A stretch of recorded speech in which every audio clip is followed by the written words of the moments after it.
Gracias, Padre, porque tú vives, porque tú reinas, Dios Santo, por los siglos de los siglos. Es en Cristo Jesús, Señor nuestro. Amén y amén. Aleluya, mis amados. Dios los bendiga poderosamente. Bienvenidos una vez más en esta noche, a esta hora de estudio bíblico del libro de Hechos de los Apóstoles. En nuestra clase anterior habíamos estado analizando los primeros 13 versículos del capítulo 2 y allí analizábamos fielmente cómo los apóstoles se prepararon, se dispusieron en su corazón para recibir al Espíritu Santo, cómo ellos estaban anhelando realmente esa manifestación gloriosa, y estuvimos analizando pues que era obviamente para el día de la fiesta de Pentecostés, y allí te expliqué obviamente qué significaba esta fiesta, qué importancia tenía para los judíos, qué trascendencia tenía para ellos, y también estuvimos observando las características claras de cómo apareció el Espíritu Santo, y en ese instante, en este momento, se manifestó con poder, que hubo allí un temblor, cómo vinieron las lenguas sobre ellas, y estuvimos comparando con el profeta Elías, cómo también el Espíritu en aquel momento, la presencia de Dios se manifestó de una manera totalmente distinta, y podíamos analizar que Dios en su soberanía, pues Él se mueve como a Él bien le parece. Es la soberanía de Dios sobre la vida de los hombres. En medio de esas lenguas que vinieron, hablábamos también y entendimos que era lenguaje de otras naciones, y estuvimos comparando con la carta a los Corintios, como Pablo decía, si yo tuviese lenguas angélicas, mostrando obviamente que aparte de estas lenguas terrenales hay unas lenguas angélicas, pero las que hablaron los apóstoles, los que estaban reunidos allí en ese lugar, las que hablaron ellos eran lenguas normales, eran idiomas, y allí la misma palabra nos lo deja ver, que eran partos, medos, los de Capadocia, los de Mesopotamia, o sea, las demás personas les podían entender claramente qué era lo que ellos estaban hablando. Y ahí es un error que muchos tienen al creer que las lenguas son lenguas celestiales, y no son lenguas celestiales, solamente es un idioma, sí, que el Señor da, el cual pues nosotros no entendemos muchas veces, no comprendemos, pero como el Señor obviamente lo permite sobre nuestras vidas, y ahí analizábamos que debíamos dar libertad al Espíritu, y hoy vamos a complementar también en una parte sobre eso para que tú te des cuenta a la luz de la palabra qué es lo que el Señor nos enseña y cómo Él nos muestra claramente que obviamente proviene del Señor, que Él desea que demos libertad obviamente al Espíritu. Y ya finalmente observábamos cómo los que estaban alrededor se burlaban de ellos, diciendo estos están ebrios, estos están borrachos, sí, están llenos de mosto, pero definitivamente ellos lo que estaban era llenos del Espíritu Santo. Cuando sucedió esto, y quiero que te ubiques allí en tu Biblia en Hechos 2, el verso 14, allí vamos a iniciar en esta noche. Dice la Escritura: entonces Pedro, poniéndose en pie con los 11, alzó la voz y les habló diciendo: varones judíos y todos los que habitáis en Jerusalén, esto os sea notorio, y oíd mis palabras. ¿Quién fue el que se levantó? Pedro fue el que se levantó allí, obviamente a llevar esa palabra, ese mensaje, ese primer mensaje evangelístico. Y quiero empezar analizando Mateo capítulo 16, quiero que vayas allí conmigo para que miremos algo muy importante que dice acá en la palabra. Mateo 16, verso 16. Dice acá la Escritura: respondiendo Simón Pedro dijo: tú eres el Cristo. Sí, eso lo respondía Pedro al Señor y le decía: tú eres el Cristo, y le decía: el Hijo del Dios viviente. Esas eran las palabras a la pregunta que Jesús había dicho ¿quién dice la gente que soy y quién dicen vosotros que soy yo? Pedro respondió afirmativamente y dijo, Señor, tú eres el Cristo, tú eres el Hijo del Dios viviente. Entonces le respondió Jesús, bienaventurado eres, Simón, hijo de Jonás, porque no te lo reveló carne ni sangre, sino mi Padre que está en los cielos. Obviamente esa revelación, al decir que era el Cristo es el Mesías prometido, y obviamente lo que los judíos estaban esperando era el Mesías, y los apóstoles aquí reunidos con Jesús, Pedro es el primero que declara efectivamente que Jesús era el Cristo, y eso no se lo había revelado ni sangre ni carne, sino el Padre que estaba en los cielos. Y aquí viene lo que queremos analizar, verso 18. Estoy en Mateo 16, verso 18. Y yo también te digo que tú eres Pedro, y sobre esta roca edificaré mi iglesia, y las puertas del Hades no prevalecerán contra ella. ¿Por qué es importante que analicemos este pasaje? Porque este pasaje es el que toma la Iglesia Católica para mencionar que Pedro fue el primer papa que ellos tuvieron como iglesia. Pero lo que pasa es que obviamente hay una malinterpretación bíblica, y para poder entenderlo, pues necesitamos ir al original en el que fue escrito el Nuevo Testamento, que es en griego. Lo que el Señor le estaba diciendo, Jesús le dice, yo también te digo que tú eres Pedro, ¿cierto? Y sobre esta roca. Lo que él está diciendo en el original es, yo te digo que tú eres Petros, y sobre esta roca que es Petra, era que se iba a edificar la iglesia. O sea, la iglesia está edificada sobre esa Petra, sobre esa roca que es Cristo. Pedro era esa piedra, ese primer baluarte que Dios iba a usar, como lo estamos analizando aquí en Hechos, para llevar el evangelio. Por eso va a hablarle de unas llaves del reino. La iglesia tradicional ha formado la idea que al morir una persona, el que está en el cielo y que tiene ya las llaves del cielo es Pedro. Por eso hay tanta confusión y se desfigura totalmente esta escena. Lo que el Señor está diciendo entonces es, yo te digo que tú eres Petros, y sobre esta Petra, que es la roca, que es Cristo, se edificaría la iglesia. La iglesia está cimentada sobre la Petra, sobre la roca, sobre Jesús. Bien dice la palabra que nadie puede poner otro fundamento que el que está puesto, el cual es Jesucristo. El fundamento, la base, la esencia, la roca, la misma raíz de David es Jesucristo, y sobre esa roca es que se ha edificado la iglesia. Recuerda que la Escritura dice que la iglesia que él ganó por su propia sangre. Y eso es algo claro que nosotros debemos tener en esta hora, mis amados. La iglesia ha sido edificada sobre la roca, no es sobre ningún fundamento humano, no es sobre otro, es sobre Cristo Jesús.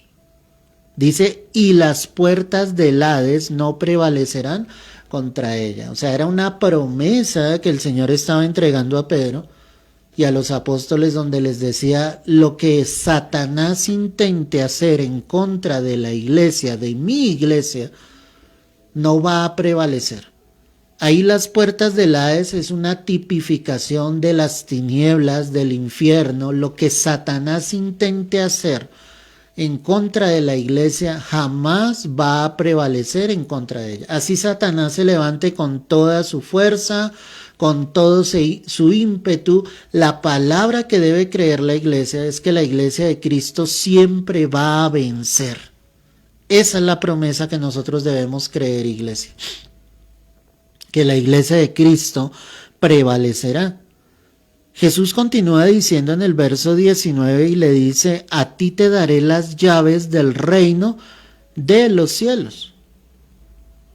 ¿Cuáles serán esas llaves del reino de los cielos? Pues el evangelio, las buenas noticias. Nadie va a poder llegar al cielo si no es a través de Jesucristo, recibiendo esa buena noticia de salvación. Cuando vemos a Pedro aquí en Hechos 2, lo encontramos que él sale lleno del Espíritu Santo y va a predicar a los judíos que estaban allí, lleno del poder de Dios. Esas eran las llaves que nosotros también tenemos es el Evangelio, el verdadero Evangelio, las buenas noticias de salvación. Eso es lo que estamos llevando a miles de almas para que muchos más puedan llegar a conocer cara a cara a Jesucristo, a su Salvador. Ahora, dice, a ti te daré las llaves del reino de los cielos, y todo lo que atares en la tierra será atado en los cielos, y todo lo que desatares en la tierra será desatado en los cielos. No te puedes salir del contexto bíblico.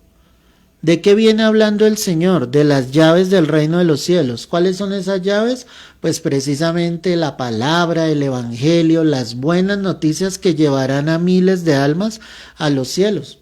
Y cuando Él está diciendo todo lo que tú ates en la tierra será atado en los cielos. Recuerda que ya el Señor le había dicho que las puertas del Hades no prevalecerían contra la iglesia. Entonces Jesús está hablando de cierta manera y está diciendo va a haber una oposición espiritual. El enemigo va a tratar obviamente de levantarse, pero tú tienes poder, un poder que yo te he dado. Tú tienes las llaves, tú tienes el evangelio. Tú tienes la fe que has colocado en mí. Por eso habla de atar y desatar, pero está hablando en el sentido espiritual del evangelio, para que el enemigo no vele las almas, para que realmente nosotros podamos llevar el evangelio con poder, sabiendo que hay autoridad en el nombre de Jesús, sabiendo realmente que habrá libertad para las vidas en el momento en que el evangelio llegue sobre ellos, ¿sí? Cuando Pedro predica, no lo vemos orando antes de cierta manera y diciendo, Señor, yo desato bendición en esta hora sobre ellos, desato o que sean libres de las cadenas. No, ¿qué hizo Pedro? Pedro predicó el evangelio. Pedro predicó la palabra del Señor, lo que ya estaba escrito. Es decir, que la manera en que se ata o se desata es a través de la palabra de Dios, es predicando el verdadero evangelio. Tú debes tener mucho cuidado con este pasaje bíblico porque es un pasaje que se ha utilizado mucho y se ha malinterpretado, pero el contexto bíblico en el que se está hablando es sobre el evangelio. Voy a volverlo a leer, verso 19. A ti te daré la llave o las llaves del reino de los cielos, y todo lo que atares en la tierra será ¿qué? Atado en los cielos, y todo lo que desatares en la tierra será ¿qué? Desatado en los cielos. Está hablando del evangelio, está hablando obviamente de una libertad, pero en el sentido de cómo el enemigo ha tenido cautiva las vidas y ahora Cristo ha venido a traer libertad a las almas. Ahí dice finalmente, entonces mandó a sus discípulos que a nadie dijesen que Él era Jesús, el Cristo. Qué poderoso, ¿no? A Pedro le habían sido entregadas las llaves del reino de los cielos. Y ahora lo encontramos aquí en Hechos de los Apóstoles, ¿cierto? En el capítulo 2, saliendo a predicar con tanto denuedo. Pues ese mismo Pedro era el que había negado al Señor. Ese Pedro era el mismo que cobardemente dijo, no conozco al Señor, que hasta maldijo diciendo, no conozco al tal hombre, pero ahora era un Pedro totalmente diferente. Eso es lo que hace realmente un encuentro genuino con Jesús. Eso es lo que hace que el Espíritu haya venido realmente sobre una vida. No se ven cristianos cobardes, no se ven cristianos atemorizados, no se ven cristianos negando su fe o negando al Señor. De ninguna manera. Acá lo que hay es cristianos llenos del Espíritu Santo, y en cabeza de Pedro, que le habían sido entregadas las llaves del reino de los cielos. Y cuando pienso, ¿por qué Pedro? ¿Por qué no fue tal vez Jacobo? ¿Por qué no fue Juan, el discípulo amado, al que se le hubiese dado ese privilegio? Obviamente Dios en su soberanía quiso escoger a Pedro, y Pedro iba a tener un testimonio fuerte sobre su vida, porque el hecho de que él hubiese negado a Jesús pues no tomó al Señor por sorpresa. Jesús ya sabía lo que iba a suceder con Pedro. Y si tú miras el contexto bíblico, cuando le dice esto es antes de que el Señor le diga que él le negaría.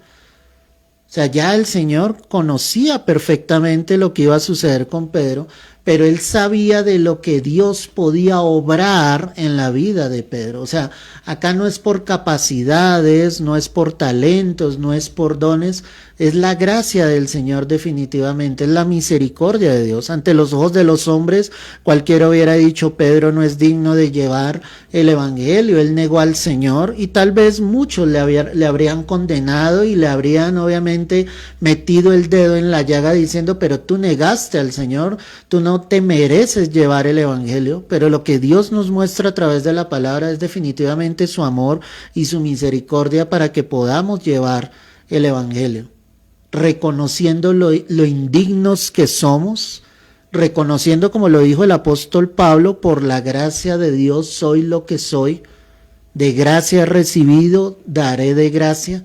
Es reconociendo fielmente, iglesia, cómo Dios nos toma y nos usa por su gracia y por su misericordia.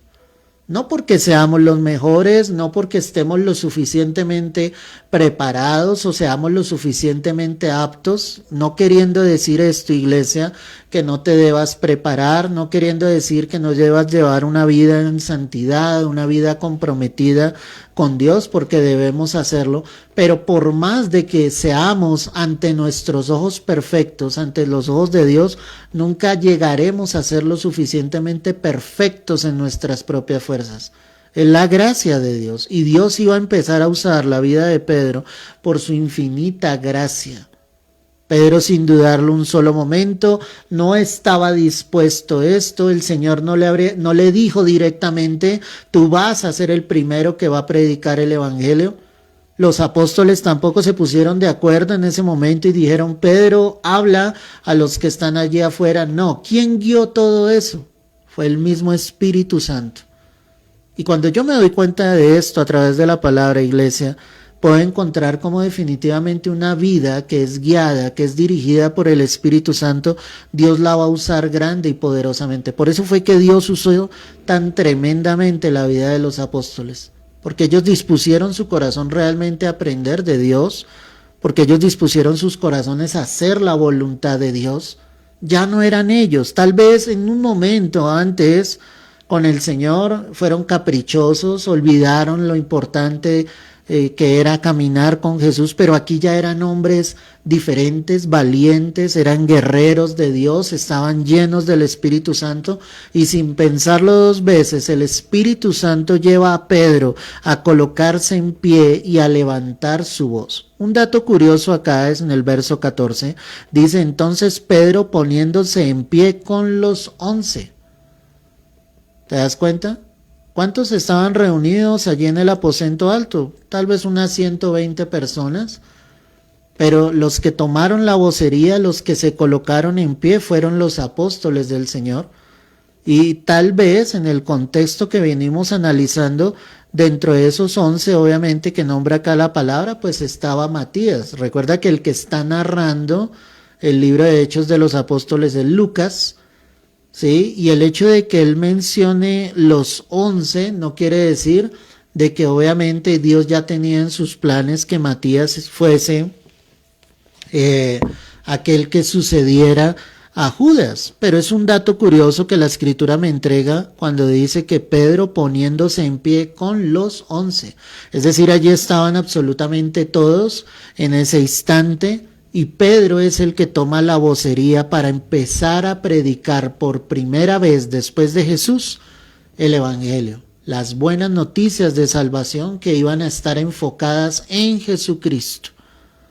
A través del libro tú te vas a dar cuenta, iglesia, que siempre la palabra, no solamente el libro de Hechos de los Apóstoles, sino todas las cartas que aparecen en el Nuevo Testamento van a estar enfocadas absolutamente en hablar de Jesús. Es el centro Y ese es el Evangelio. Por eso la iglesia de hoy en día no se debe salir de esos parámetros.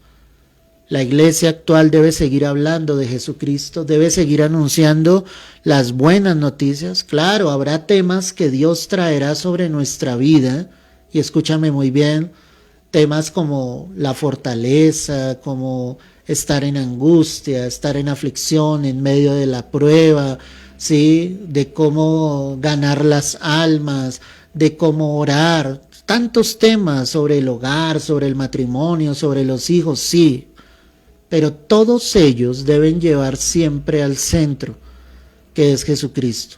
O sea, nada de eso valdrá, ninguna de esas predicaciones tendrá un sentido realmente valioso si no llevamos las almas a Jesús.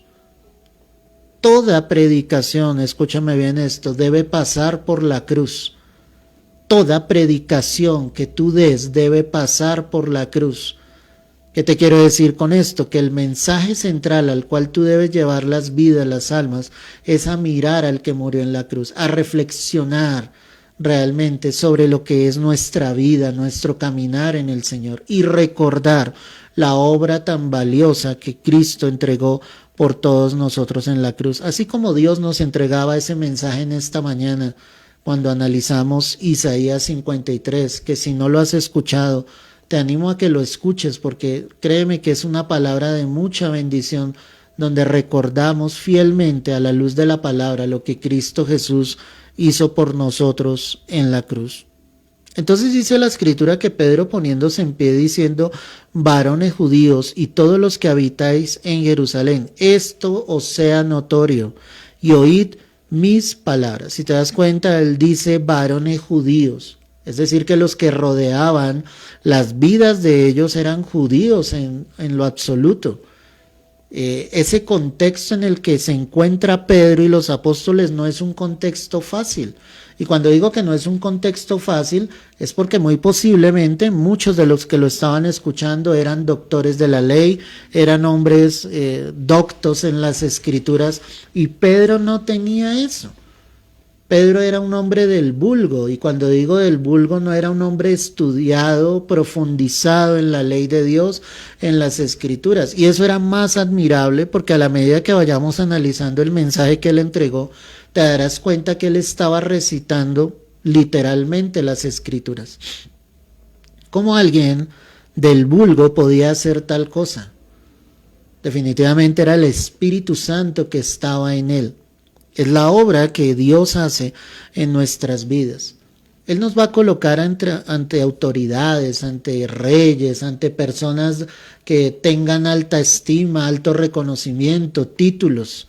Pero cuando hay alguien que está lleno del Espíritu Santo, definitivamente el respaldo que nosotros tenemos es absoluto. No habrá temor porque sabemos, iglesia, que no vamos en nuestras propias fuerzas, sabemos que el que va con nosotros es el Señor, que Él es el que nos está guiando, que Él es el que nos está dirigiendo realmente para llevar la palabra de Dios. No sientas temor, escúchame bien lo que te estoy diciendo. Algunos sienten temor a ir a alguien más estudiado, a alguien que tenga títulos sobre esta tierra, a alguien que sea un profesional, que tenga una empresa. Donde quiera que el Señor te esté llevando, ve con la absoluta seguridad que Dios irá contigo, que tú abrirás tu boca y Él la llenará, que Él te dará la palabra que habrás de hablar en aquel momento. O sea, esa es la seguridad que tú debes tener como hijo de Dios. Y si tú has sido alguien que ha creído en la cruz, en la obra de la cruz, en el que murió en esa cruz, ten la seguridad de que Dios va a tomar tu vida y la va a usar de una manera grande y de una manera sobrenatural. Entonces Él les dice, varones judíos y todos los que habitáis en Jerusalén, esto os sea notorio y oíd que mis palabras. No solamente, pues obviamente estaban los judíos, pero el principal grupo era de judíos y dice todos los que habitáis en Jerusalén. Obviamente allí había más personas que venían, obviamente, posiblemente los reconocidos como griegos o gentiles. ¿Me entiendes? Cuando aparece la expresión griego o gentil, para los que no lo saben, es una expresión que utiliza la palabra para referirse a aquellos que no pertenecían al pueblo de los judíos. Y en muchas ocasiones vamos a encontrar a través de la escritura esa mención de esas dos palabritas, griegos o gentiles. Entonces eran personas que no eran nacidas del pueblo de Israel, que no pertenecían a ninguna de las 12 tribus, perdóname, de Israel, pero que posiblemente también estaban habitando allí en Jerusalén. Y hay algo importante que Pedro les dice: porque estos no están ebrios como vosotros suponéis, puesto que es la hora tercera del día. Analizando la palabra, aproximadamente deberían ser de las 8 a las 9 de la mañana cuando sucedió este evento. ¿Y cómo podemos entenderlo? Pues cuando miramos esto, la noche era dividida por vigilias. Cuando entendemos vigilias, pues es cada uno de los lapsos de la noche. En el Antiguo Testamento, iglesia, las vigilias eran divididas en 4 lapsos, cuando se hace mención en el Antiguo Testamento, ¿sí? Y se dividía, en 3 lapsos en el Antiguo Testamento, y se dividía en 3 vigilias, cada una de 4 horas. Y es importante que anotes esto para que lo tengas claro. Entonces te repito, en el Antiguo Testamento se dividía en 3 vigilias de 4 horas cada una.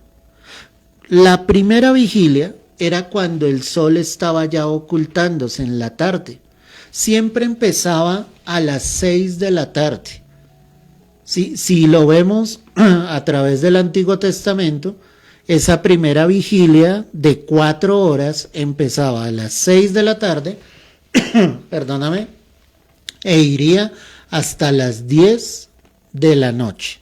Entonces la primera vigilia, ¿sí?, era cuando caía el sol, cuando ya estaba el atardecer y el sol ya se estaba ocultando.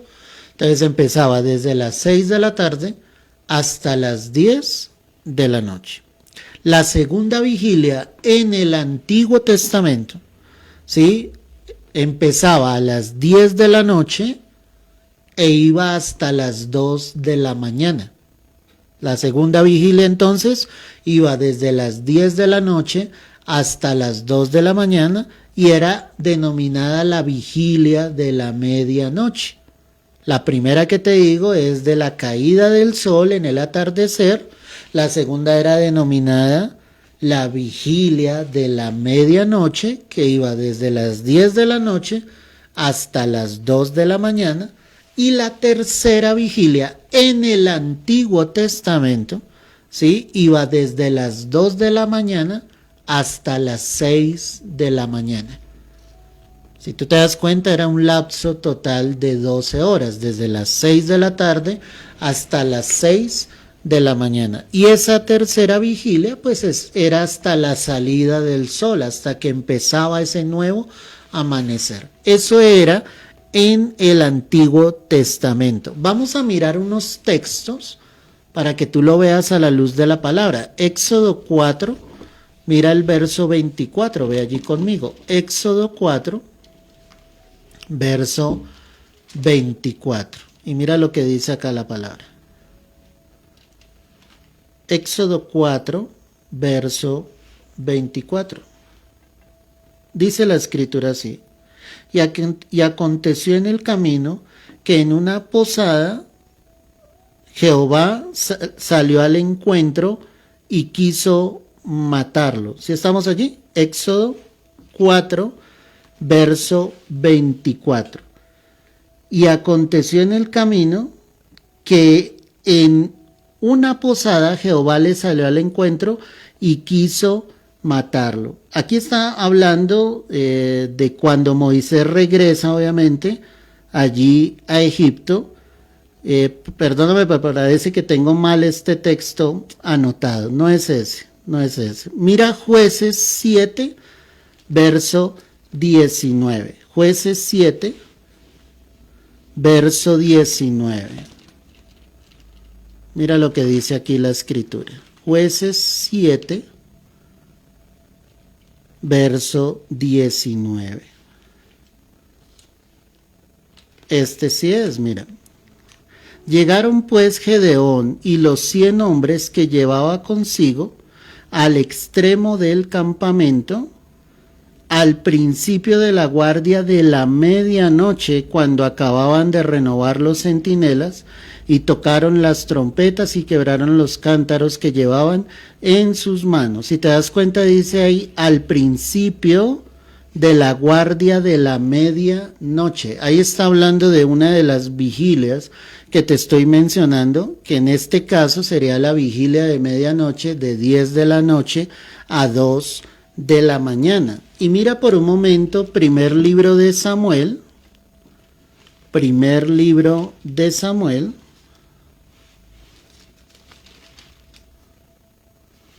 observa el capítulo 11, verso 11. Primer libro de Samuel, capítulo 11, verso 11.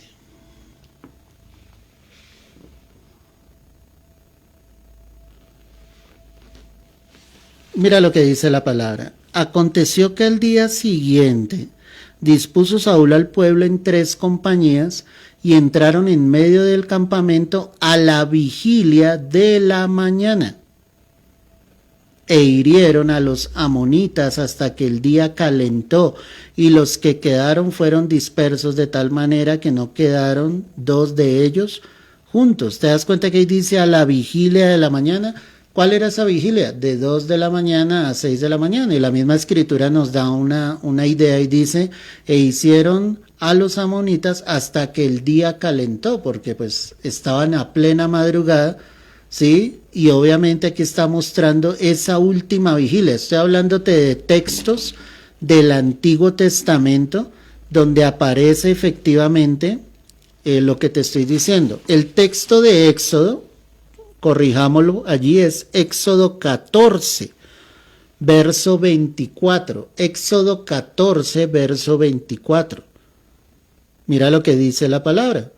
Aconteció a la vigilia de la mañana que Jehová miró el campamento de los egipcios desde la columna de fuego y nube y trastornó el campamento de los egipcios. Aquí está hablando de cuando ellos cruzaron el Mar Rojo y la misma escritura me está diciendo que a la vigilia de la mañana, es decir, cuando terminó de cruzar el último de los israelitas, pues el Señor trajo confusión sobre los egipcios. Entonces ahí hay cosas claras. En el Antiguo Testamento, entonces te recuerdo, se dividía en 3 vigilias de 4 horas. La primera de 6 a 10 de la noche, la segunda de 10 de la noche a 2 de la mañana, y la tercera vigilia iba de 2 de la mañana, de 2 de la madrugada a 6 de la mañana. ¿Por qué estamos estudiando esto? Para darnos cuenta de lo que Pedro estaba diciendo cuando decía, esta es la hora tercera del día. O sea, para ellos el día comenzaba realmente a las 6 de la mañana, así lo contaban ellos. Cuando vemos que él dice a la tercera hora del día, hagamos las cuentas, de 6 a 7 era la primera hora, de 7 de la mañana a 8 de la mañana era la segunda hora, y de 8 de la mañana a 9 de la mañana era la tercera hora del día. Es decir, que cuando vino el Espíritu Santo sobre ellos, era de las 8 de la mañana a las 9 de la mañana aproximadamente. Por lo contrario, iglesia, mis amados, en el Nuevo Testamento se usaba la división romana y ellos utilizaban de 4 vigilias, cada una de 3 horas. En el Antiguo Testamento se encuentran 3 vigilias, o lo denominaban así, pero para los romanos ellos utilizaban 4 vigilias, cada una de 3 horas. Entonces, entendiendo lo siguiente, que las vigilias comenzaban a las 6 de la tarde, la primera vigilia iba de las 6 de la tarde, ¿a qué horas? A las 9 de la noche. En el Nuevo Testamento, de acuerdo a la división romana, empezaba de las 6 de la mañana a las 9, perdóname, de las 6 de la tarde, ¿sí?, a las 9 de la noche. La segunda vigilia iba desde las 9 de la noche hasta las 12 de la medianoche. La tercera vigilia iba desde las 12 de la medianoche hasta las 3 de la mañana. Y la cuarta vigilia iría desde las 3 de la mañana a las 6 a.m. o 6 de la mañana, que era donde para ellos comenzaba el día como tal. Por eso era que había tanta gente alrededor de ellos, porque el día estaba comenzando, cada uno estaría comenzando con sus labores, y obviamente todos escucharon el estruendo que hubo, cómo salían los apóstoles hablando, y obviamente era imposible que ellos estuvieran ebrios, y apenas estaba comenzando el día. Y esa es la predicación obviamente que Pedro entrega. Ahora, miremos unos textos para analizar lo que te estoy diciendo de las vigilias de acuerdo al Nuevo Testamento. Marcos 13, verso 35. Marcos 13, verso 35. Búscalo allí. Y vamos a ver qué tan atentos estamos. ¿Sí? Alguien que me pueda escribir allí en los comentarios las 3 vigilias del Antiguo Testamento. ¿Cómo se llamaban esas 3 vigilias? Vamos a ver si estamos atentos en lo que te estoy diciendo. Te mencioné que en el Antiguo Testamento se dividía en 3 vigilias. A ver si alguien se arriesga a escribir. Y dice la palabra en Marcos 13, verso 35. Velad pues, porque no sabéis cuándo vendrá el Señor de la casa, si al anochecer, o a la medianoche, o al canto del gallo, o a la mañana. ¿Te das cuenta? Vamos a volverlo a leer para que lo interpretemos.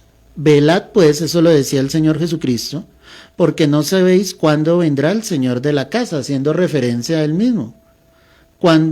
Al Señor de la casa, si al anochecer, 1, o a la medianoche, 2, o al canto del gallo, o a la mañana. Si te das cuenta, ahí está haciendo referencia a esas 4 vigilias que te acabo de mencionar en el Nuevo Testamento. Ahí Joelitza me escribió algo, gloria al Señor. Dice, a la caída del sol, 1, medianoche, esa es la segunda vigilia, y la de la mañana, la tercera vigilia. Muy bien, envíenle ahí caritas felices a Joelitza, porque muy bien, muy atentos estamos. Felicitaciones para ella. Yo sé que todos están atentos. Ahí también escribió Nelson y María. Dice tarde, medianoche y mañana. También está bien, muy bien, perfecto. Ahora mira lo que les estoy enseñando acá en Marcos 13, verso 35. Entonces, si te das cuenta, aquí están las 4 vigilias de las que te estoy hablando de acuerdo a la división romana, como se dividían las vigilias. Vamos a volver a leer Marcos 13, 35. Velad pues, porque no sabéis cuándo vendrá el Señor de la casa. Y ahí empieza a mencionar las vigilias. Si al anochecer, ese si al anochecer sería de 6 a 9 de la noche, o a la medianoche, de 9 de la noche a 12 de la medianoche, o al canto del gallo, ¿qué hora sería esa? De 12 a 3 de la mañana. Dice, o a la mañana, de 3 a 6 de la mañana. Lo que el Señor nos está mostrando acá es que el gallo canta sobre las 2, 3 de la mañana, no es más tardecito. Eso es lo que él estaba enseñando acá. Impresionante ese texto. En lo personal me asombra lo que la escritura deja ver y cómo tiene esa concordancia tan grande. Busca Mateo 14, verso 25. Cecilia también nos escribe y dice, y nos da un aporte más. Dice allí, empezaba a las 6 p.m. a 10 p.m., muy bien, de 10 p.m., ¿sí?, a 2 de la mañana y de 2 de la mañana a 6 de la mañana. Perfecto. Ahí está muy claro. Los felicito porque están muy atentos. Busca conmigo Mateo 14, verso 25. Mira lo que dice acá la palabra, Mateo 14, verso 25. Dice la escritura, mas a la cuarta vigilia de la noche, Jesús vino andando a ellos sobre el mar. ¿Cuál sería esa cuarta vigilia? Sería de 3 de la mañana a 6 de la mañana. Por eso es que todos se asustaron. Imagínate a las 3 de la mañana alguien caminando sobre las aguas y todos decían es un fantasma, todos atemorizados. Pues claro, lo que estaba sucediendo era impresionante. La hora a la que estaba pasando eso era algo tremendo. Estaba sucediendo a la cuarta vigilia, entre las 3 de la mañana y las 6 de la mañana. Y mira Hechos, capítulo 12, verso 4. Hechos 12, verso 4. Y habiéndole tomado preso, le puso en la cárcel, entregándole a 4 grupos de 4 soldados, cada uno, para que le custodiasen, y se proponía sacarle al pueblo después de la Pascua. ¿Quién había sido encarcelado? Pedro. ¿Sí? Ahí la palabra nos deja ver en el contexto que Jacobo había muerto en manos de sus adversarios, de sus enemigos, y era por causa del nombre de Jesús. Y toman a Pedro preso, y ahí dice que le entregaron a 4, a 4 grupos de soldados, cada uno para que le custodiasen. 4 grupos de soldados. Analiza eso. ¿Por qué eran 4 grupos? Porque cada grupo debía hacer guardia en cada vigilia. Entonces, un grupo haría guardia de 6 de la tarde a 9 de la noche, el otro haría guardia de 9 de la noche hacia la medianoche, el tercer grupo de guardia de soldados cuidaría para que Pedro no se escapase de las 12 a las 3 de la mañana, y el último grupo de soldados cuidaría a Pedro de que no se escapase de la cárcel de las 3 de la mañana a las 6 de la mañana. La palabra me impresiona porque trae tanta luz cuando tú la estudias, y si estás atento estás aprendiendo mucho en esta noche. Gloria a Dios. Entonces ahí está claro. Cuando regreso a Hechos, capítulo 2, y todo esto te lo enseñaba para que tú tengas claridad sobre lo que Pedro estaba hablando, y ya entendiendo eso, pues vamos a poder entender mejor lo que te estoy diciendo. Ubícate en Hechos 2, verso 15. Dice, porque estos no están ebrios como vosotros suponéis, puesto que es la hora tercera del día. ¿Qué pensaban los que estaban alrededor? Que ellos estaban borrachos, que por eso estaban hablando así. Pues yo no sabía que un borracho puede hablar en otro idioma. Eso sí, no lo creo realmente. O sea, era una especulación total lo que ellos estaban hablando, y Pedro obviamente sale con poder, lleno del Espíritu Santo, y diciendo sencillamente, no, ¿cómo van a estar estos ebrios si apenas son las 8 de la mañana? De 8 a 9, ese era el horario en que ellos estaban en ese momento. Ahora, él dice, mas esto es lo dicho por el profeta Joel. Y aquí es donde empieza lo asombroso, porque Pedro va a empezar a recitar literalmente muchos pasajes de la Escritura, y era imposible humanamente que este hombre, sin ser letrado, sin ser estudiado, y aunque los judíos, recuerda que eran enseñados desde niños en la ley, pero Pedro no pertenecía ni al concilio, ni estaba obviamente allí en los asuntos sacerdotales. No, Pedro era un pescador. Su trabajo era ese, salir allí al mar y pescar todos los días. O sea, él no estaba involucrado ni en los oficios ni en los asuntos religiosos de la época con los demás fariseos. Y la predicación que él iba a entregar acá era poderosa. Cuando yo veo esto me doy cuenta cómo Dios realmente puede usar una vida que se disponga, y definitivamente Dios empieza a llenar nuestras vidas. Esto es una opinión muy personal, iglesia, y te la he comentado en algunas ocasiones, Tú puedes memorizar versículos bíblicos y no está mal, pero lo que tú debes dejar es que el Espíritu Santo te toque a través de su palabra. A veces, sin necesidad de esforzarte por memorizar un versículo, un pasaje bíblico, en el momento en que tú menos lo pienses, el Espíritu Santo te lo recordará y tú lo recitarás, porque ese pasaje bíblico no quedó acá en tu mente, sino quedó aquí guardado en tu corazón. Y cuando la palabra de Dios queda guardada en el corazón, hace tanto eco, profundiza en nuestro ser, que cuando menos pensamos Dios la trae a memoria. Y por eso es que tú te das cuenta que cuando compartes el Evangelio con otros, Dios trae su palabra, nos la recuerda, porque Dios sí conoce la necesidad de esas personas, Dios sí conoce su angustia, su aflicción, y Él sí sabe qué palabra tú puedes entregar a esas vidas. Ahí es cuando tú dejas que sea Él. Y vuelvo y te repito, no está mal que memorices los versículos, está bien, pero deja más allá que sea el Espíritu Santo el que hable, que sea el Espíritu Santo el que use tu vida, el que llene tu ser para hablar a otros. Definitivamente Pedro acá estaba lleno del Señor. Y él trae a memoria un pasaje del profeta Joel, imagínate eso.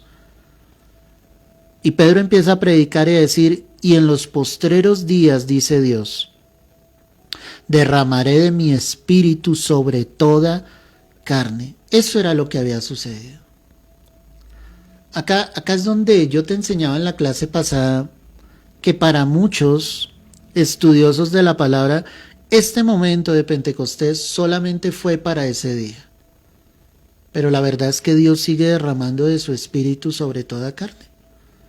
La verdad es que Dios sigue llenando las vidas, la verdad es que Dios sigue llenando los corazones, y limitar al Espíritu Santo solo a ese momento sería desconocer la obra que Él quiere seguir haciendo en las vidas. Él sigue derramando de su espíritu.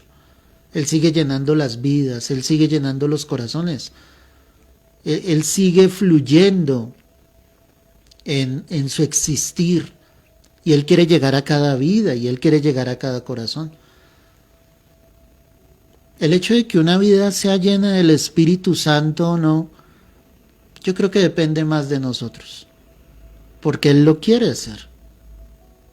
La pregunta es si tú le estás permitiendo al Espíritu Santo que Él lo haga, si lo anhelas, si te conformas con ir a la iglesia, si te conformas con leer la Biblia a diario, eso puede suceder. Pero hay otros que queremos que Él nos llene cada día, que Él derrame de su Espíritu. O sea, es un anhelo profundo en nuestro corazón de decirle, Señor, yo quiero ser lleno cada día. Y recuerda que aquel que fue lleno ayer, antier, pues ese vaso se va vaciando. Es decir, que la llenura que recibiste el domingo en la iglesia no te va a servir para toda la semana. Tú lo tienes que buscar a diario, tienes que estar allí dispuesto en tu ser, en tu corazón, tienes que dejar que el Espíritu Santo venga y te llene y decirle, Señor, lléname, derrama de tu espíritu sobre mi vida. Que haya un anhelo profundo en tu corazón de que Dios te use. Y yo te quiero preguntar en esta hora, ¿tú quieres que Dios te use? ¿Tú quieres que Dios te tome y te use en gran manera, que te lleve a los perdidos, que tú puedas ser ese hombre, esa mujer que ore, que clame con una oración intercesora delante de la presencia de Dios y que tus oraciones sean escuchadas? Porque eso es un ministerio poderoso también cuando evangelizamos. No es visible como los demás, pero es un ministerio poderoso. Que tú puedas ir y orar por los enfermos, que tú puedas llevar el evangelio a los niños, a los ancianos, a los que están presos, privados de la libertad, tantas cosas.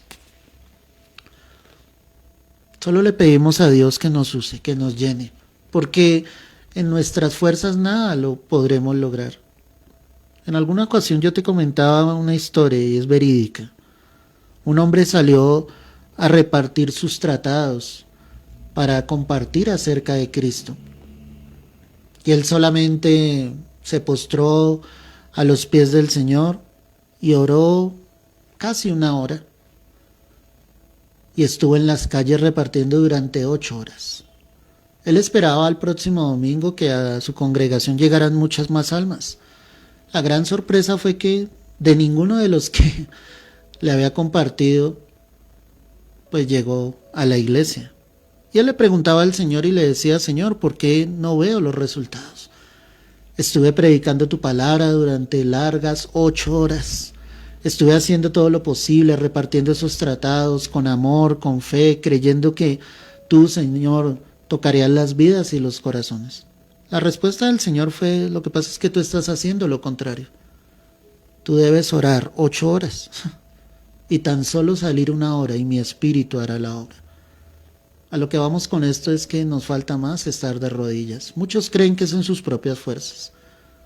Muchos creen que pueden lograr muchas cosas por dones, por talentos que tienen, por sabiduría, por conocimientos que han adquirido en la palabra. Y vuelvo y te repito, hay que tenerlos, claro. Pero mis conocimientos sin Dios, sin el Espíritu Santo, no me van a servir absolutamente de nada. Tú lo vas a intentar una y otra vez. Y tú no vas a ver los resultados. No vas a ver que Dios se glorifique. ¿Por qué, iglesia? Porque lo estás intentando en tus propias fuerzas. Y eso empieza desde nuestros propios hogares. Cuando tú como padre quieres que tus hijos vengan a los pies de Cristo, y tú les hablas y tú les dices vengan y oren conmigo, vengan a escuchar la palabra. Sí, claro, debes hacerlo. Pero yo creo que debes pasar más tiempo de rodillas, porque el único que convence de pecado, de justicia y de juicio es el Espíritu Santo de Dios. Y eso es lo que nosotros debemos hacer, pasar más tiempo de rodillas. A la iglesia le hace falta eso. Para que haya un derramamiento del Espíritu Santo, para que la gloria de Dios se manifieste, hay que pasar más tiempo en la presencia del Señor. Por eso hay vidas tan secas que se conforman con lo básico. Y cuando digo que se conforman con lo básico es: ya fui a la iglesia el domingo. Algunos hasta dicen: ya cumplí, ya cumplí, Señor, ya fui a la iglesia. Y esto te lo digo con mucho respeto, hermano. Cuando tu pastor te hace la invitación para que te acerques a la iglesia, tú no me haces un favor a mí, porque eso es algo que tú debes hacer de corazón. Tú debes buscar a Dios porque lo necesitas. Tú debes buscar a Dios porque anhelas la presencia de Dios, porque tienes sed de la palabra del Señor. Las almas llegan a la iglesia porque deben buscar a Dios. A veces desenfocan el sentido. Y por eso te digo, por eso muchas vidas están vacías. ¿Por qué los discípulos fueron llenos acá? Porque estaban anhelando de Dios. Estaban esperando algo de Dios. Por eso fueron llenos. Por eso Dios empieza a usar a Pedro de esa manera tan poderosa y tan sobrenatural que es impactante, mis amados. Es darnos cuenta cómo el Señor obviamente se empezaba a glorificar sobre la vida de él. Anhela ese derramamiento del Espíritu sobre tu vida. Ahora él estaba diciendo: vuestros hijos y vuestras hijas profetizarán. Y aquí quiero hacer la primera pausa. Profetizarán. Estaba hablando de una profecía bíblica dada por el profeta Joel, donde hablaba de los postreros tiempos, que en esos postreros tiempos el Espíritu Santo vendría y que muchos profetizarían. Entonces quiero enseñarte a la luz de la palabra lo que concierne a profetizar. Quiero que dividamos qué es el don de profecía. Quiero que miremos también qué es un profeta de Dios y cuáles son las profecías que vienen del Señor. En la clase pasada alcanzamos a tocar un texto donde te decía que la profecía obviamente debe exhortar, edificar y consolar. Partamos de eso. Siempre la profecía que viene de Dios debe cumplir esos 3 requisitos. Exhorta, y cuando la palabra dice exhorta, es que nos debe llevar a un arrepentimiento. Es decir, Dios hablará porque obviamente la iglesia puede estar haciendo algo incorrecto totalmente, pero esa misma profecía edifica, es decir, no es un regaño de Dios, llamémoslo así, para botarnos al piso, no, esa profecía también te edifica, es decir, te ayuda a levantarte, y es tan hermoso Dios que esa misma profecía te consuela. Cuando tú miras los libros de los profetas en el Antiguo Testamento, el Señor decía lo que iba a venir sobre el pueblo, pero Dios de esa misma manera les daba un consuelo y les decía, pero si ustedes se arrepienten, yo les volveré a traer, les atraeré con lazos de amor, les volveré a colocar en vuestra tierra. O sea, tantas promesas de Dios. Siempre la profecía ha sido de esa manera. Pero cuando hablamos de profetizarán, miremos ese término, profetizarán. Mira lo que dice primera carta a los Corintios, capítulo 12, verso 10. Primera carta a los Corintios, capítulo 12, verso 10.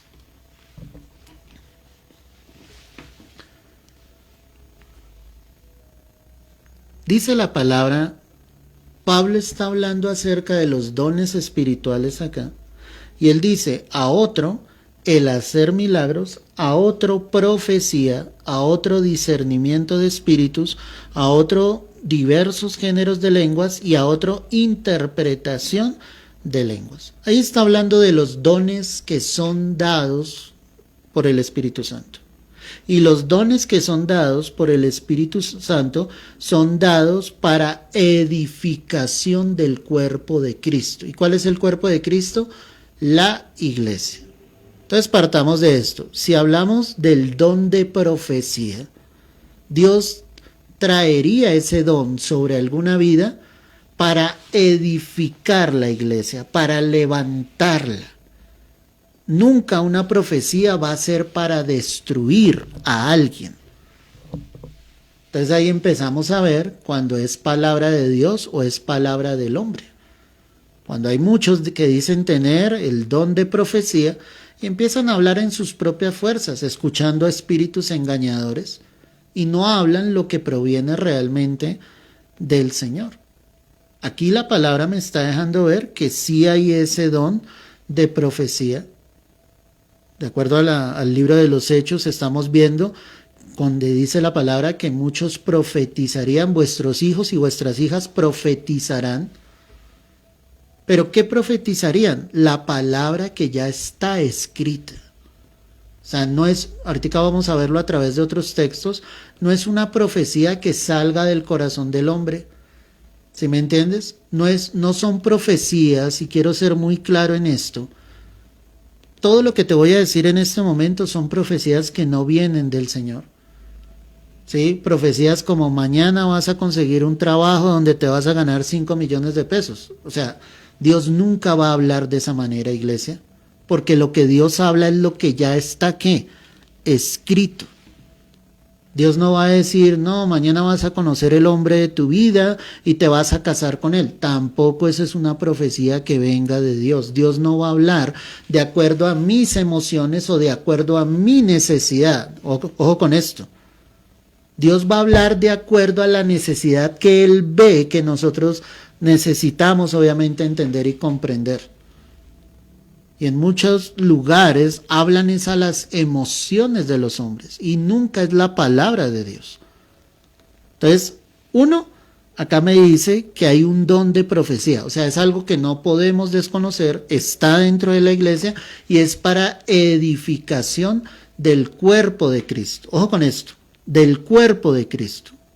¿Qué quiero decirte con esto? Que no hay profecías personalizadas. Cuando Dios habla de una manera profética es para que la iglesia, toda la iglesia, sea edificada, toda. No hay una profecía personal. No lo estoy inventando, iglesia, y ya te lo voy a enseñar a través de más textos. Mira lo que dice Romanos 12, verso 4.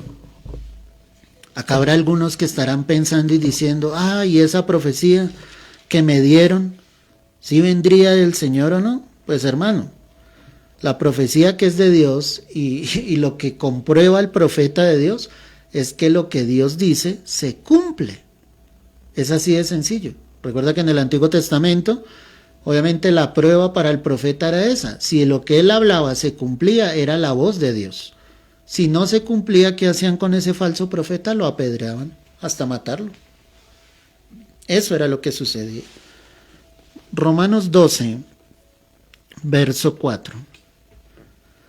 Porque de la manera que en un cuerpo, está hablando de la iglesia, de la manera que en un cuerpo tenemos muchos miembros, pero no todos los miembros tienen la misma función. O sea, hablemos primero del cuerpo humano. El cuerpo humano tiene muchos miembros, pero mi mano es mano y no es ojo. Cada una tiene su propia función. Verso 5. Así nosotros, refiriéndose a la iglesia, siendo muchos, porque hay muchos dentro de la iglesia, somos un cuerpo en Cristo.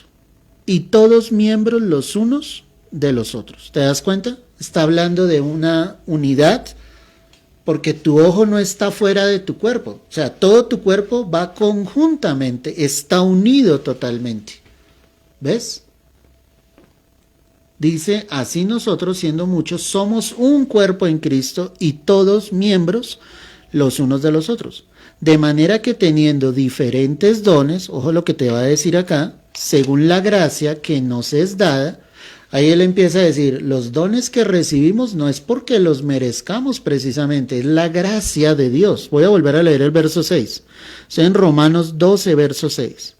De manera que teniendo, diferentes dones, según la gracia que nos es dada, si el de profecía, úsese conforme ¿qué? A la medida de la fe. Úsese conforme a la medida de la fe. O si de servicio, en servir. El que enseña en la enseñanza. El que exhorta en la exhortación. El que reparte con liberalidad. El que preside con solicitud. El que hace misericordia, que dice ahí, con alegría. Es decir, que Dios entrega los dones con un propósito para edificación del cuerpo de Cristo, y haciendo referencia al de servicio, al de profecía, dice, úsese conforme a la medida de la fe. Cuando hablamos de un don de profecía, te lo voy a enseñar de esta manera, esa persona, ¿sí?, puede recibir algo de parte de Dios en un momento determinado, ¿sí?, algo que sabe que es del Señor, que está dentro de la palabra de Dios, y lo va a hablar a la iglesia, lo va a referir a la iglesia. Dice, úsese conforme a la medida de la fe. Es decir, tú debes saber con certeza que eso proviene del Señor, que es algo que está escrito dentro de la palabra y que va a cumplir los 3 requisitos. Volvemos a lo mismo: exhortación, edificación y consolación. Y mucho cuidado con lo que te voy a decir. Ese no es el hermanito que coge a la hermanita y le dice, hermanita, es que Dios me habló de usted y me dice que le diga esto y esto y esto y lo otro. No, así no funciona. Bíblicamente, iglesia, las cosas no son así. El don de profecía es dado para edificación del cuerpo de Cristo. Y qué pena que te repita tanto esto. Es decir, que cuando viene algo de parte de Dios, eso se debe hablar a la iglesia. A la iglesia. Sigamos estudiando. Mira, primera carta a los Corintios. Ese texto lo alcanzamos a analizar la clase pasada. Primera carta a los Corintios, capítulo 13, verso 2. Primera carta del apóstol Pablo a los Corintios, capítulo 13, verso 2. Y si tuviese profecía, y entendiese todos los misterios, y toda ciencia, y si tuviese toda la fe, de tal manera que trasladase los montes, y no tengo amor, nada soy. ¿Qué texto tan importante es este, mis amados? Porque la Escritura me está mostrando y me está diciendo, si yo tengo profecía, pero no tengo amor, de nada me vale. ¿Te das cuenta? O sea, ¿de qué me sirve la profecía en mi vida? Que Dios me tome, que Dios me llene de su espíritu, que en algún momento pueda recibir ese don de profecía. Si no amo a los que están a mi alrededor, ¿de qué me sirve? Por eso Por eso Pablo mismo dice, y no tengo amor, nada soy. O sea, no sirven los dones si no hay amor. Cuando Pedro predica allí la palabra, ¿sí? Cuando empieza a dar ese mensaje evangelístico, cuando el Señor se empieza a glorificar en la vida de él y lo empieza a usar, él empieza a decir, esto es lo que señaló el profeta Joel. Y vuestros hijos y vuestras hijas, ¿qué? Profetizarán. Ahí los discípulos tenían amor. ¿Por qué Pedro estaba predicando? Para mostrar su denuedo, para mostrar obviamente cómo estaba siendo usado por Dios. No, Pedro estaba predicando por amor. Escúchame bien esto. Porque amaba a los que estaban escuchando. Porque él sabía que ellos necesitaban también conocer a Jesucristo. A veces muchos anhelan ese tipo de dones porque ellos se ven grandes, porque se llenan de orgullo, de soberbia. Pero no hay nada de amor. ¿De qué sirve eso? No sirve absolutamente de nada. Sigamos estudiando. Primera carta a los Corintios 13, verso 8. Mira lo que dice allí la palabra. El amor nunca deja de ser. Pero las profecías, ¿qué pasará? Se acabarán y cesarán las lenguas y la ciencia, ¿qué? Acabará. La escritura misma me está diciendo, un día las profecías dejarán de estar, pero lo que va a permanecer es el amor. ¿Qué es lo más importante en estos momentos para todos nosotros, iglesia?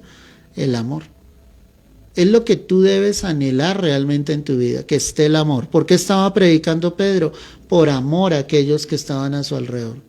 Pedro ya había experimentado el amor del Señor, el perdón de Dios, cómo el Señor le había restaurado, cómo él le había visto resucitado. Ahora Pedro iba a ser capaz de darlo todo por amor a Jesús. No era tanto la manera en que Dios le estuviese usando, no era que la gente se quedara admirada mirando a Pedro y diciendo, este no es el pescador, ¿cómo es que ahora está predicando de esa manera? No, a Pedro no le interesaba eso. Lo que a Pedro le interesaba era que esas almas llegaran a los pies de Cristo. Lo que a ti y a mí nos debe interesar, iglesia, es eso. Que las almas lleguen realmente a los pies de nuestro Salvador. Sigamos estudiando. Primera carta a los Corintios, capítulo 14, verso 1. Seguid el amor y procurad los dones espirituales, pero sobre todo, ¿qué? Profeticéis. Ok, entendamos qué era lo que Pablo estaba tratando de decir acá. Porque él dice, pero sobre todo que profeticéis. Para algunos,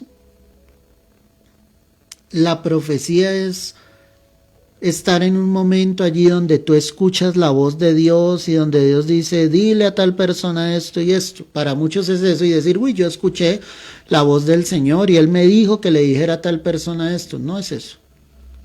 Profetizar es sencillamente hablar lo que ya está escrito, predicar lo que está en la palabra de Dios. Y yo te lo dije la vez pasada, cuando el siervo de Dios predica la palabra, él está siendo usado por Dios como profeta, porque ¿qué está anunciando ese hombre?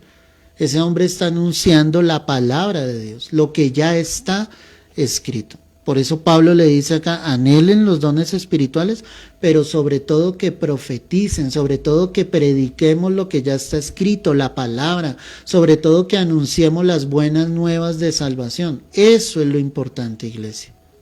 Eso es lo que nosotros necesitamos. Anunciar lo que ya está escrito. Y yo quiero que tú reflexiones mucho sobre esto, porque desafortunadamente la iglesia se ha desviado por este tipo de cosas, con cosas que no provienen del Señor. O sea, piensa en esto. Pasan a una persona al frente, al altar, y le dicen, tu número de cédula es esta, tan. ¿Sí es ese tu número de cédula?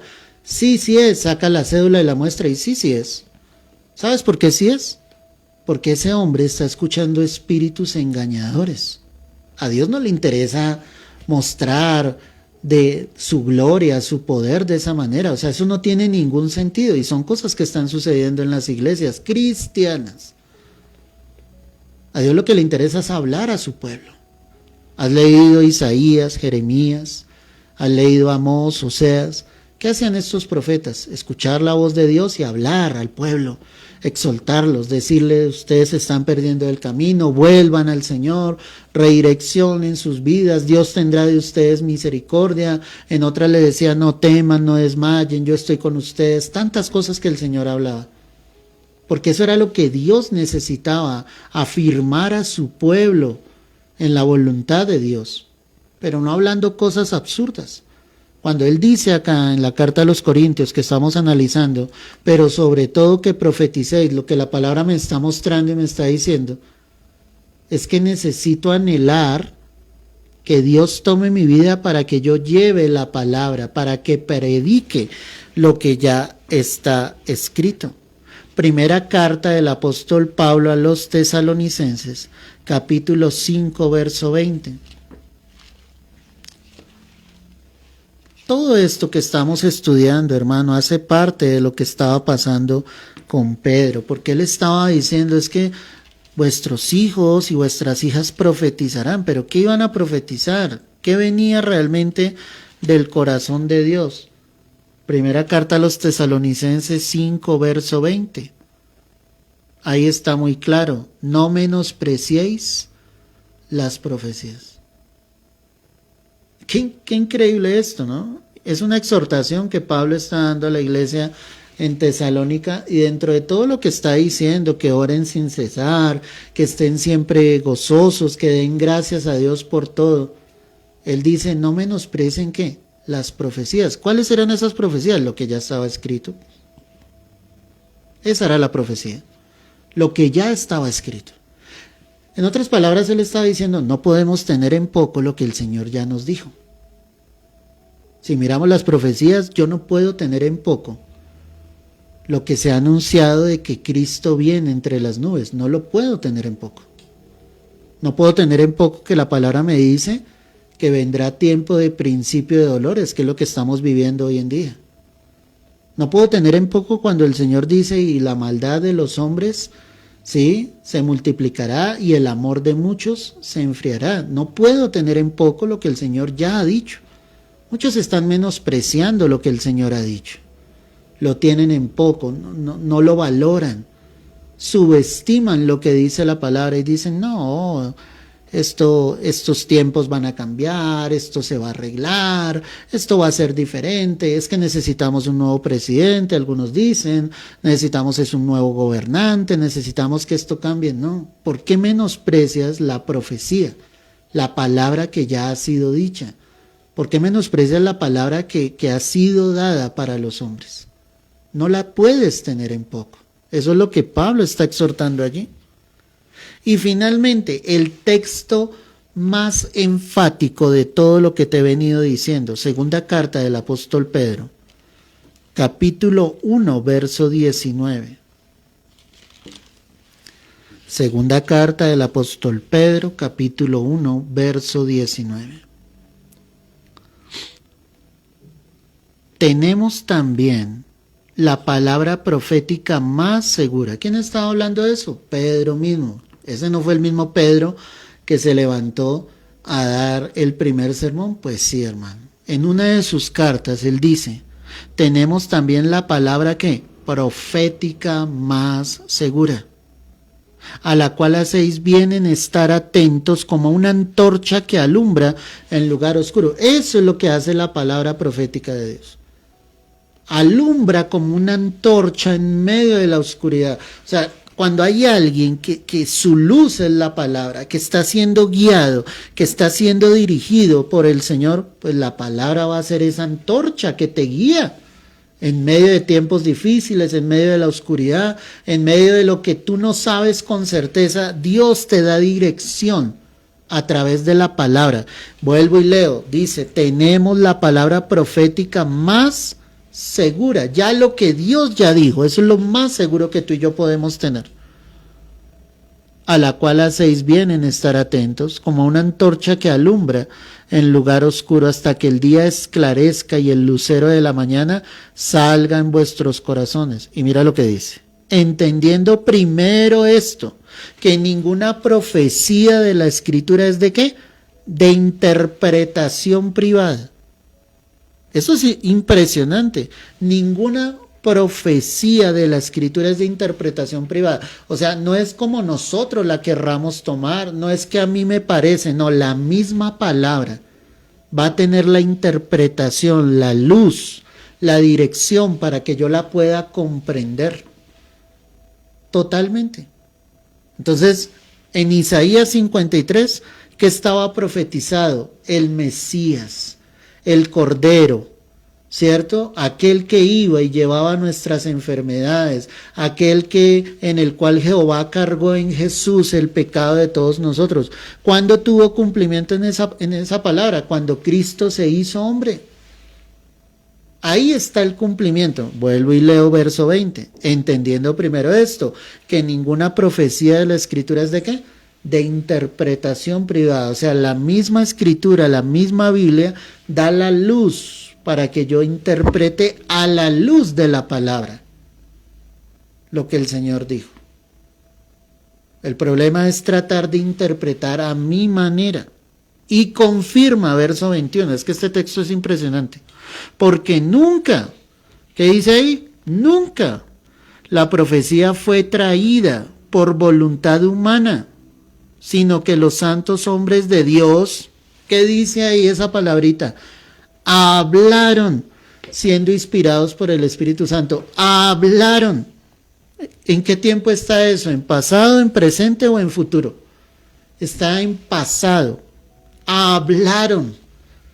Es decir, que la profecía, no hay profecías nuevas, no hay revelaciones nuevas, ya todo está escrito, ya todo el Señor lo ha dicho.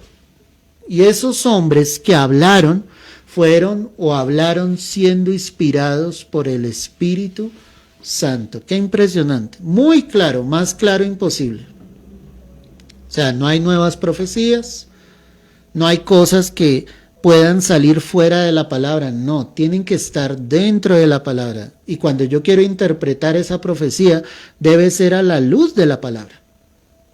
Y vuelvo y te repito, cuando alguien profetiza, debe ser a la luz de la palabra, conforme está escrito. Conforme está escrito, no se puede salir de eso. No hay profecías privadas o personalizadas.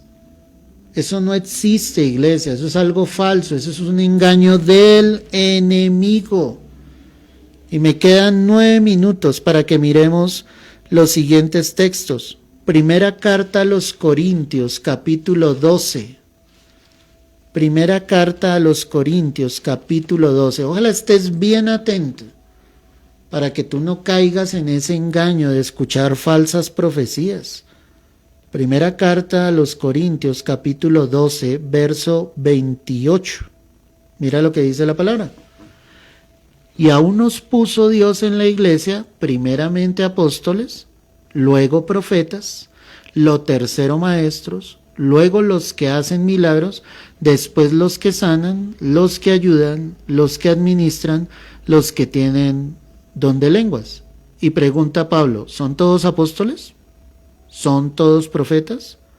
¿Todos maestros? ¿Hacen todos milagros?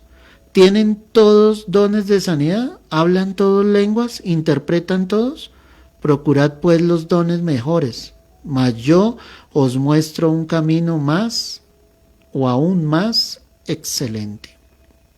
Él está hablando acá de los diversos ministerios y aquí ya empieza a hablar acerca de los profetas de Dios, ¿cierto? De aquellos que están llevando la palabra, de aquellos que dan el mensaje al pueblo. Y él está diciendo, todos tienen dones diferentes, no son todos maestros, no son todos apóstoles, no son todos profetas. Y ojo con esto, cuando Pablo enfoca acá y pone de primero o dice primeramente apóstoles, no quiere decir que haya ministerios más importantes que otros, porque es que acá los ministerios se reciben por gracia Y nosotros no somos los importantes. Aquí el importante es nuestro Señor Jesucristo, el que ganó la iglesia por su propia sangre. Algunos se creen más porque son apóstoles, otros se creen más porque son pastores, otros dicen, no, yo soy maestro de la palabra. Esos son vanidades humanas. Es un orgullo, un egocentrismo. Pero el hecho de que Pablo los ubique así es como para tratar de mostrar una diferencia entre los diversos ministerios, pero no queriendo decir que haya uno más importante que el otro. Pero él finaliza diciendo algo. Procurad pues los dones mejores. O sea, él está diciendo, procuren los dones de parte del Señor, pero yo os muestro un camino aún más excelente. ¿Cuál es ese camino más excelente? Conocer a Jesucristo. ¿Te acuerdas lo que Pablo dijo? ¿Sí? Me esforzaré realmente en conocer a Jesucristo. Eso es lo que él decía. Me voy a esforzar. Voy a tratar de buscar, de conocer cada día más a mi maestro. Gloria a Dios por los dones. Claro, qué bendición. Pero ¿de qué te sirve el don si tú no conoces a tu maestro, a tu Señor, a tu pastor? Y cuando digo a tu pastor es a Jesucristo. Eso es lo que él está mostrando. Dice, procuren los dones, pero yo les muestro un camino más excelente. ¿Cuál es ese camino más excelente? Jesús. Conocer a Jesús. Miremos primera carta a los Corintios, capítulo 14, verso 29. Asimismo, los profetas hablen 2 o 3 y los demás juzguen. Y si algo le fuere revelado a otro que estuviere sentado, calle el primero. Porque podéis profetizar todos uno por uno, para que todos, ¿qué? Aprendan y todos sean, ¿qué?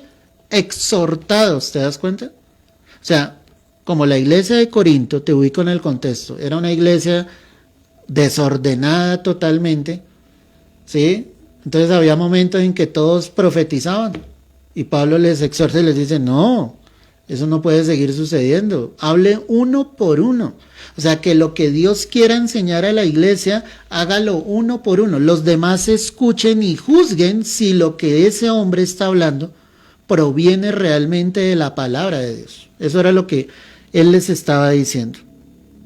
Dice, para que todos aprendan y todos sean, ¿qué? Exhortados. Subraya eso allí en tu Biblia. Para que todos sean, ¿qué? Exhortados, porque la profecía siempre va a exhortar a la iglesia, la va a llevar a ese arrepentimiento, a reflexionar sobre su caminar en Cristo. Y los espíritus de los profetas están sujetos ¿a quién? A los profetas. ¿Qué quiere decir eso? Pues que alguien que habla la palabra de Dios, como en este momento tú me estás escuchando, tú puedes juzgar y decir, pastor, lo que tú acabas de decir no está a la luz de la palabra. Tú me puedes decir eso. Y si yo sé que no está a la luz de la palabra y tú me muestras las escrituras, yo te voy a decir, entiendo, me equivoqué. Eso es lo que está mostrando eso. Y los espíritus de los profetas están sujetos ¿a quién? A los profetas, a los que predican la palabra, a los que enseñan las escrituras. Y aclara y dice, pues Dios no es Dios de confusión, sino de ¿qué?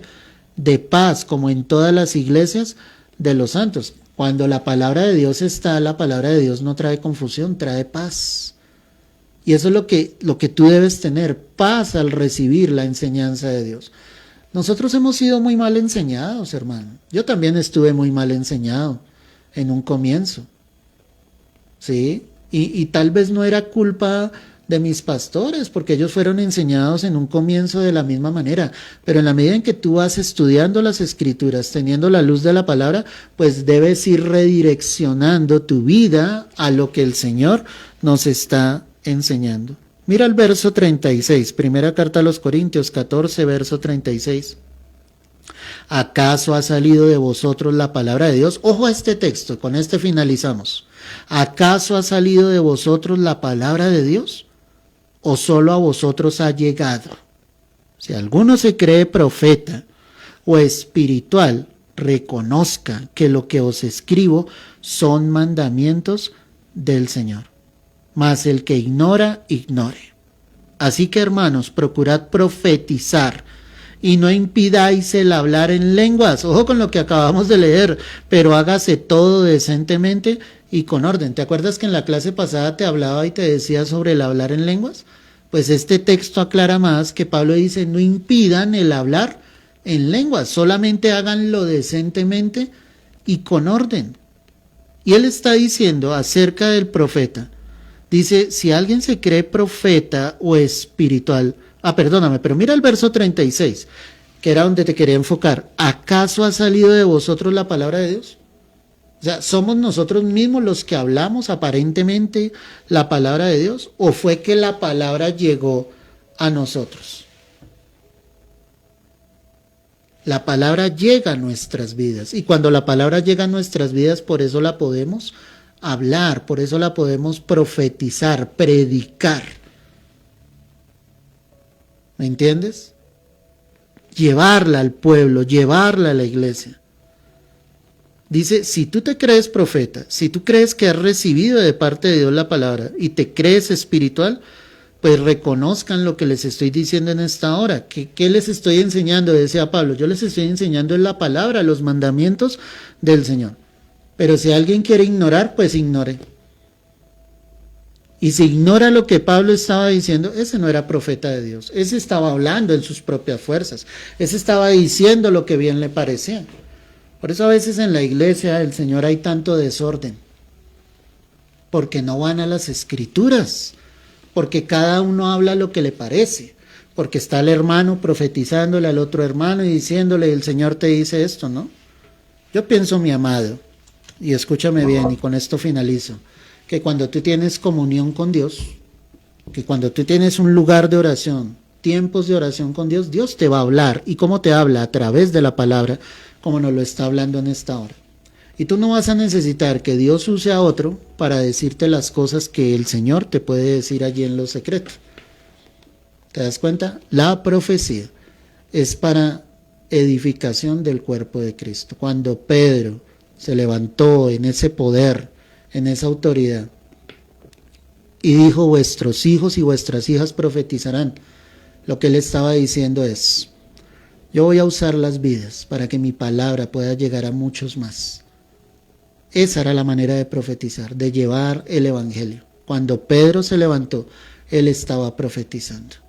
Él estaba declarando la palabra que ya estaba escrito. Pedro no estaba hablando otra cosa, sino lo que ya estaba escrito. Padre, quiero darte gracias en esta noche por este tiempo, por permitirnos en esta hora, Señor, venir ante ti, Dios, por permitirnos en esta hora, Señor, recibir tu palabra, tu enseñanza. Te pido que haya esa sabiduría, ese discernimiento para comprender día tras día lo que tú nos quieres enseñar. Gracias por el compromiso de tus hijos contigo, con tu palabra, con lo que quieren aprender de ti día a día, Señor. Enséñanos, instrúyanos y fórmanos para que podamos ser esos profetas llevando el evangelio, Padre, el verdadero evangelio que ya está escrito, porque tenemos la palabra profética más segura, la cual no es de interpretación privada, porque los santos hombres de Dios hablaron siendo inspirados por el Espíritu Santo. A ti la gloria, a ti la honra, Rey, es en Cristo Jesús. Amén y amén. Gloria al Señor, mis amados. Espero que esta clase haya sido de tanta bendición como lo fue para mi vida. Hay que estudiar para poder entender. A veces nos enseñan mal y cuando hemos sido enseñados mal y vamos a la palabra y vemos lo que dice las Escrituras, a veces cuesta como salir de esa mentira en la que el enemigo mismo nos ha querido sumergir. Pero cuando tú miras a la luz de la palabra, Dios trae revelación, Dios trae luz y nos enseña. Saludo a todos los que han estado en esta noche.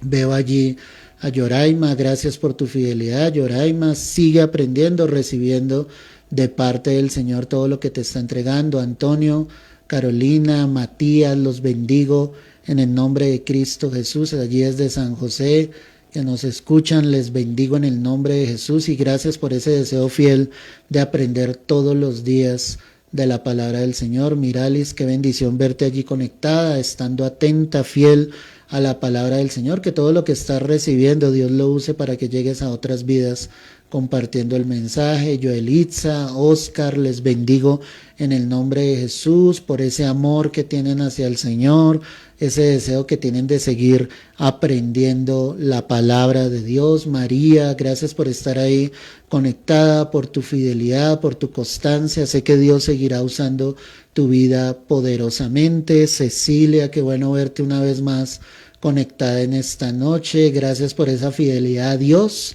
a su palabra, por el deseo que tienes de aprender. A Nelson, a María, les bendigo en el nombre de Jesús, que Dios los llene de su espíritu, que puedan seguir aprendiendo grande, poderosamente la palabra del Señor. Madre bella, Dios te bendiga y te guarde, que sigas allí dispuesta con tu corazón a aprender y que Dios te pueda llevar a muchas más vidas.